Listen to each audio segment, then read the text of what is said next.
नमस्कार, माझं नाव वैदेही. मावलस सफायर मीडियातर्फे मी तुम्हा सर्वांचे स्वागत करते. मीरा भाईंदर महानगरपालिकेच्या आगामी निवडणुकीत आज आपले उमेदवार श्री राजू भोईर, जे माजी नगरसेवक, समाजसेवक आणि शिवसेना लीडर, शिवसेनाच्या प्रामुख्याने शिंदे गटातून उमेदवारी करत आहेत, ते आज आपल्या सोबत आहेत. सर, तुमच्या हिशोबाने मीरा भाईंदर मध्ये सगळ्यात प्रमुख समस्या कुठल्या आहेत? नमस्कार, मी राजू यशवंत भोईर, शिवसेना जिल्हा प्रमुख मीरा भाईंदर. तसं बघायला गेलं तर मीरा भाईंदर शहरामध्ये आता पाण्याची एक समस्या आहे.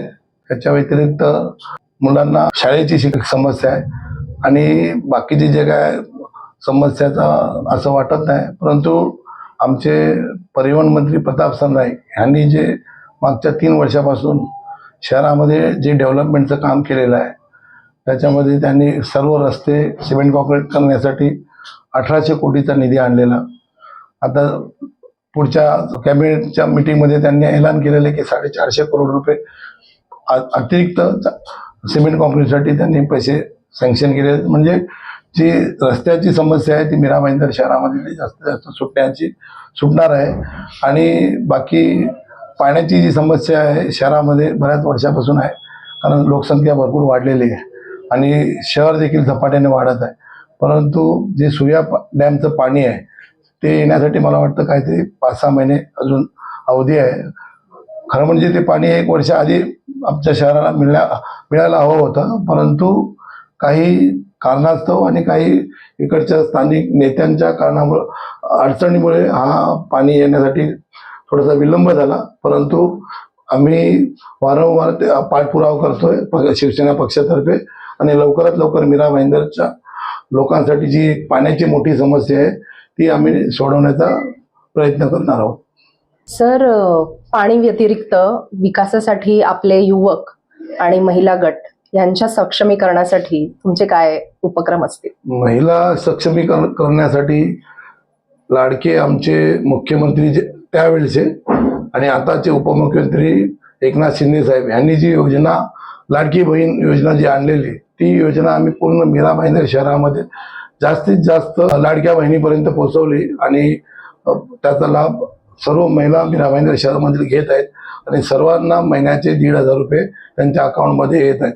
आणि बाकी बचत गटच्या माध्यमातून देखील प्रताप सरनाईक जे आमचे मंत्री आहेत त्यांच्यातर्फे महिलांना सक्षमीकरण करण्यासाठी भरपूर काही योजना आणलेल्या आहेत आणि त्या योजनात आमच्या शिवसेनेच्या माध्यमातून पूर्ण मीरा भाईंदर शहरामध्ये शाखांमध्ये आम्ही त्याचा प्रसार करत आहोत आणि महिलांना सक्षमीकरण करण्यासाठी त्यांना पुढाकार देत आहोत.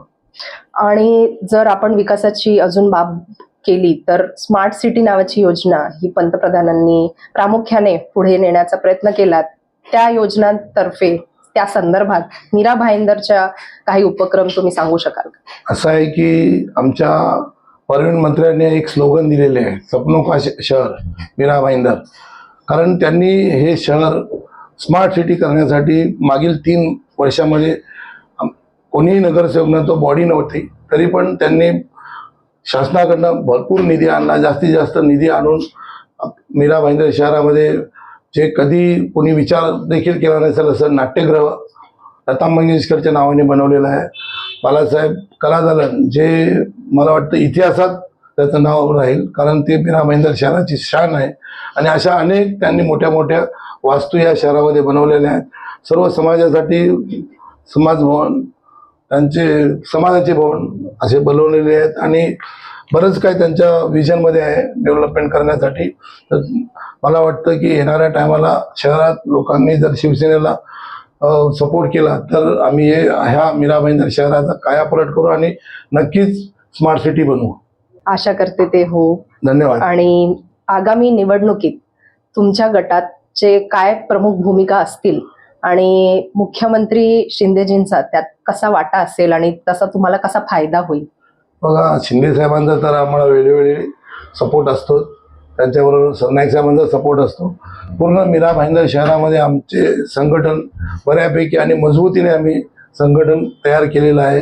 आणि आता जे महापालिकेचे सार्वत्रिक निवडणूक आहेत त्याच्यामध्ये आमच्या 95 नगरसेवक आहेत 24 प्रभाग आहेत. त्या 24 प्रभागामध्ये आम्ही सर्व उमेदवार तयार केलेले आहेत. सर्वांच्या मुलाखती झालेल्या आहेत.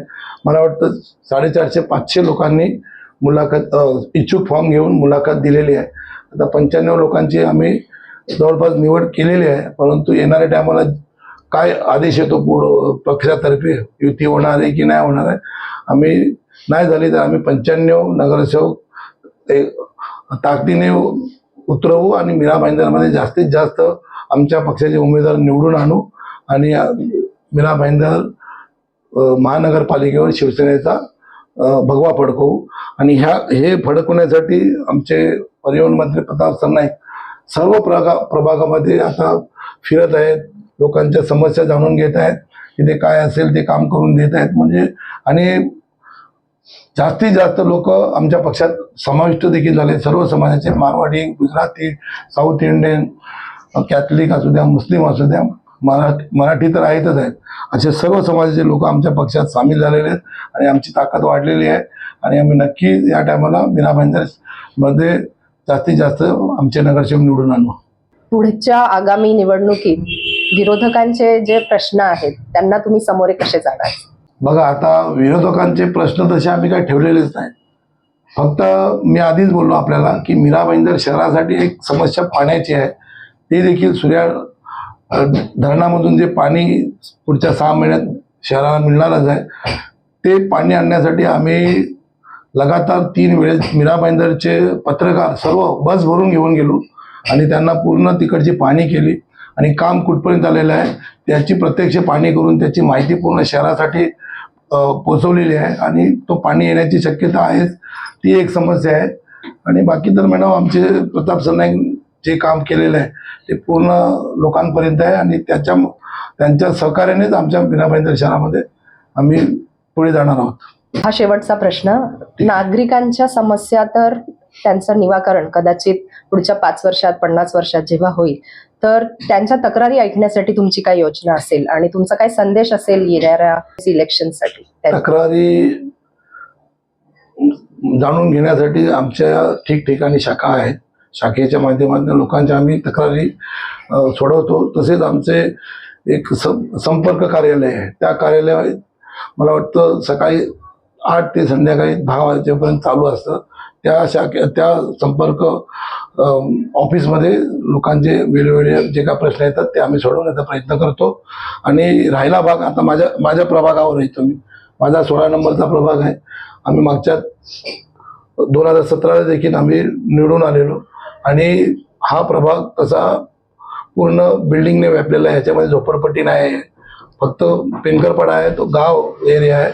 आम्ही या प्रभागामध्ये सर्व रस्ते सिमेंट कॉन्क्रीट केलेले आहेत. कुठलाही रस्ता असा बाकी ठेवलेला नाही. सर्व गार्डन विकसित केलेले आहेत. सुकाल तलाव आहे, ते तलाव सुद्धा आम्ही चांगल्या प्रकारे त्याला विकसित केलेलं आहे आणि तिथे योगाचे प्रशिक्षण सकाळ संध्याकाळ बऱ्याच महिला घेत असतात. शांती गार्डनमधील गार्डन आहे, तिथे देखील योगा आम्ही चालू केलेला आहे. अशा आमच्या प्रभागातील ज्या लोकांना सोयी सुविधा पाहिजे होत्या त्या आम्ही पूर्ण केलेल्याच आहेत. फक्त पाण्याचा थोडाफार प्रॉब्लेम आहे, परंतु तो देखील जेव्हा जेव्हा लोकांना समस्या होते त्या टायमाला रात्र असू द्या किंवा कुठलीही वेळ असू द्या, लोकांचा फोन आला की मी त्यांच्याबरोबर असतो आणि ते देखील पाण्याचं काय प्रॉब्लेम आहे त्यांच्याबरोबर जाऊन तो देखील प्रॉब्लेम आम्ही सोडतो. आणि येणाऱ्या टायमाला मला विश्वास आहे की आमच्या प्रभागातील लोक आम्हाला परत एकदा सहकार्य करतील आणि येणाऱ्या 2026 पासून पुढे काम करण्यासाठी आम्हाला संधी देतील.